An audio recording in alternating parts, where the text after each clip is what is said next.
My name is Ian Tom. I'm the curator of the Takao Tenabe retrospective at the McMichael Canadian Art Collection. Take this opportunity to see the incredible journey that this painter has taken over the last 50 years, from abstraction to extraordinary explorations of the West Coast landscape.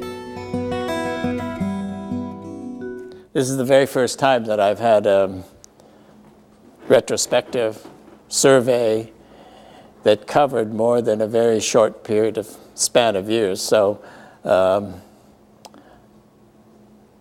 any part of this show would be thrilling, but to have it all together is a wonderful thing for me to have. When I look at my paintings and I think about my art, mostly I see just the last few works that I've done, few paintings. So when I see an exhibition like this that goes back 50 years, when I see the painting, I do remember the time and the place and how it was done, etc. But mostly they seem to me like somebody else's work. Even something that I've done in the last 10 years, when I see it now hanging on the walls, they strike me as being new. I've forgotten most of the details of how I painted it, and when I painted it, and so on. And it's always a wonderful surprise for me to see the paintings again. One of the things about being an artist for so long, exhibiting for such a long time, I think a lot of people have just forgotten what various phases were like. And I think that most people today would think, if they knew me at all or knew my work at all, would think of me as a West Coast landscape painter. So something like this is a wonderful check on that, and an antidote to show that there's more than landscape to tack in his life. I've been through some 3 or 4 different phases, from very, very abstract to very, very photographic like landscapes. And when I started the landscape paintings, I thought it'll be another phase, perhaps 10 years, 15 years. Then it'll be time to think of something else, move on. But I won't think about what that is now, because I'm busy painting landscapes.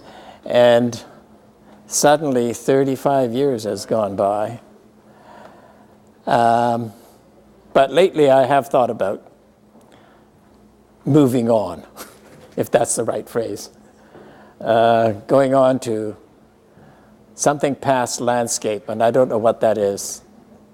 The possibilities now seem endless. Maybe 10 years ago, if I looked at a blank canvas, I'd think, oh, what seascape should I paint here, and what kind of water should I put down on this time?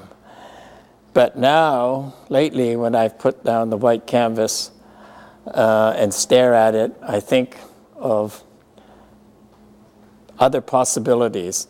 I don't have to keep painting the West Coast landscape or the interior foothills or the Arctic, anything like that.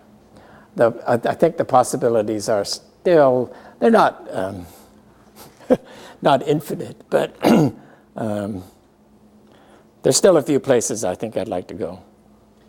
I've taken some photographs, they're close-ups of parts of my aging tractor, for instance, that when you look at it, it takes some time to realize that it's a motor and wheels going around, or looking at, what's the other one I had, of a close-up of a part of the beach with bits of wood, bits of rock, bits of seaweed dried, and so on. If you get it right close up, it's hard to tell exactly what it is. And one of the things I've been thinking about is if I do try that kind of painting, that's what I'm going to do, is really close up so that it becomes quite undecipherable. In my early paintings, in the abstract work, being a part of the painting was the way the brush mark was made, and its mark on the canvas was a part of the individual artist's method, psychology, whatever. When I started painting the landscape, and more recently, I think I've tried to submerge my artistic idea of being an individual with individual brush marking that would mark me as tax painting, and try to make it as anonymous as possible, so that what I wanted was the image to just appear. It's there magically. There's no sense of the energy of the hand putting the paint on the surface and leaving a mark. And I think the idea is to be as anonymous as possible as an artist. It's there. It just appears.